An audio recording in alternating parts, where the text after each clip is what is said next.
The third piece is use technology to save money. And that's really simple. We should all have in our wallet a card. In that pocket or wallet should be your medical records. 30% of all medical tests in Vermont are duplicative. It's because they've, in other words, you're running tests that have already been done, but the provider doesn't know about it.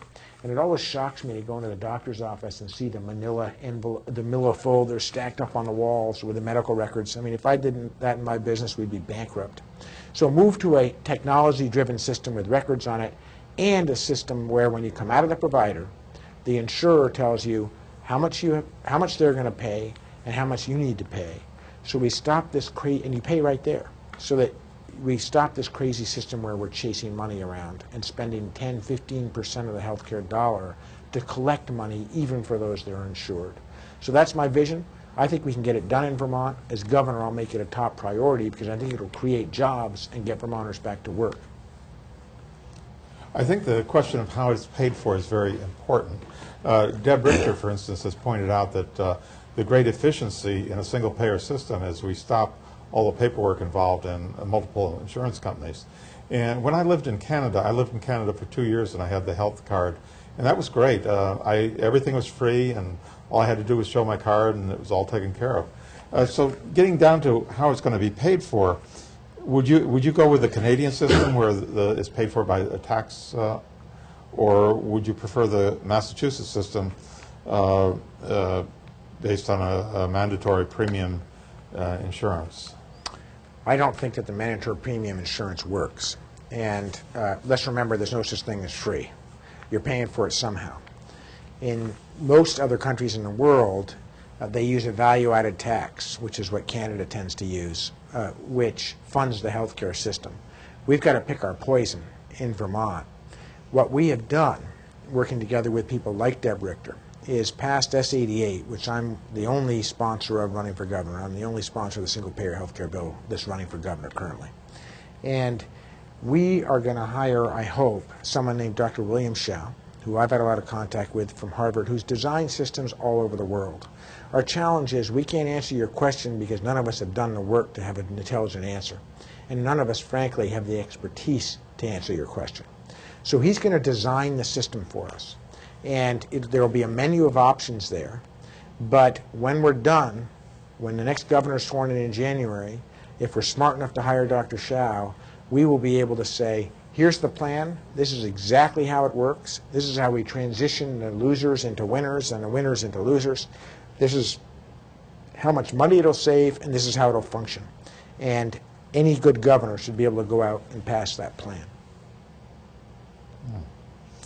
For many years now, Oregon has been the only state to have a death with dignity law, which allows doctors to help their terminally ill patients determine the time and circumstances of their death.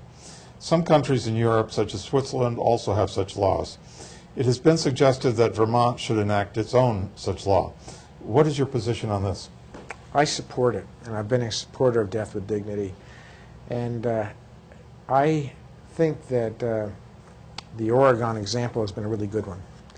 I know that this is a controversial issue, but one thing about Pete Shumlin is I don't mind taking on controversial issues, and I think that's one reason I'd be a good governor, is that I really do think the public is sick and tired of politicians who just run because they want to be reelected and won't solve the problems that we're facing. But my experience on this one comes from having had really good friends go through torturously long terminal illnesses. And in many cases, I've seen them, and I'm thinking of my closest childhood friend whose mother died of cancer a couple of years ago. She was desperate to die in the end, and she went about 3 to 4 weeks longer than she wanted to. And her death was inevitable. There was no stopping that. She had terminal disease, and she was literally tortured for the last 3 weeks, regardless of the amount of drugs that she was given, which was a lot of medicine. And she was tortured not necessarily from the pain, because you can mitigate the pain, some of the pain, with the various drugs we have. But what happened is that they had to give her so many drugs that she was virtually, she was what any of us would have perceived as not coherent. I mean, she lost any sense of knowing where she was, who she knew. It was a really sad and difficult ending. And my feeling is that we should all die the way we want to die, and we should end our lives with dignity. And if some people choose, once they know that they're terminal, and their physician agrees that they're terminal and there's no saving them, that 2 or 3 weeks of pain might not be the most dignified way to go. So I support it.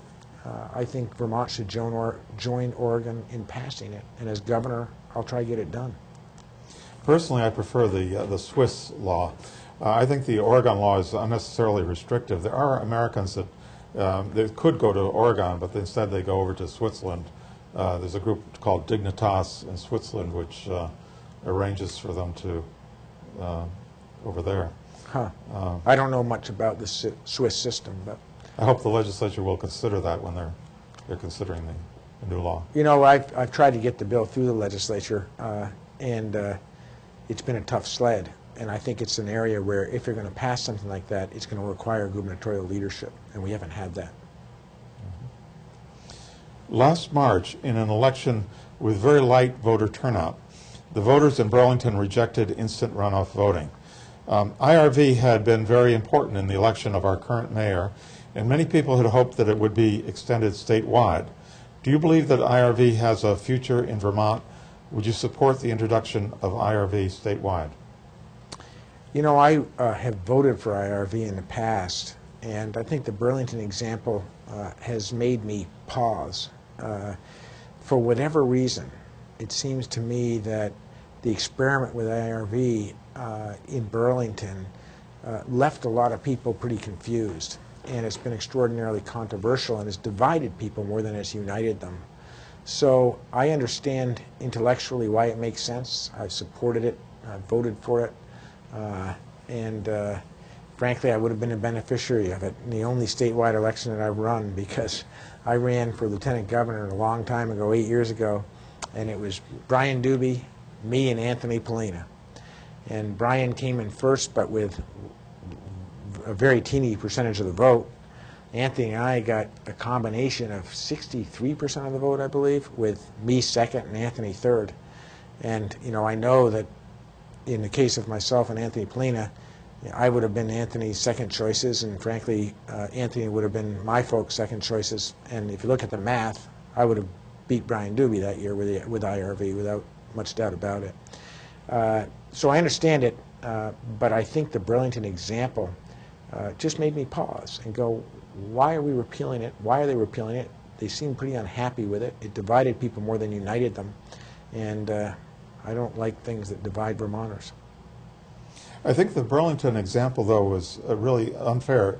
It's more of a voter turnout problem. I was ward clerk in Ward 3 during that election, and we had a very low turnout in Ward 3, whereas in the New North End, there are 7 wards in Burlington, and the 2 wealthy wards in the New North End dominated the vote.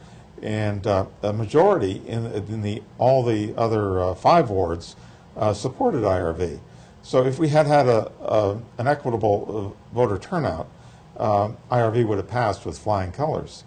I see it more as a voter turnout problem rather than a problem with IRV.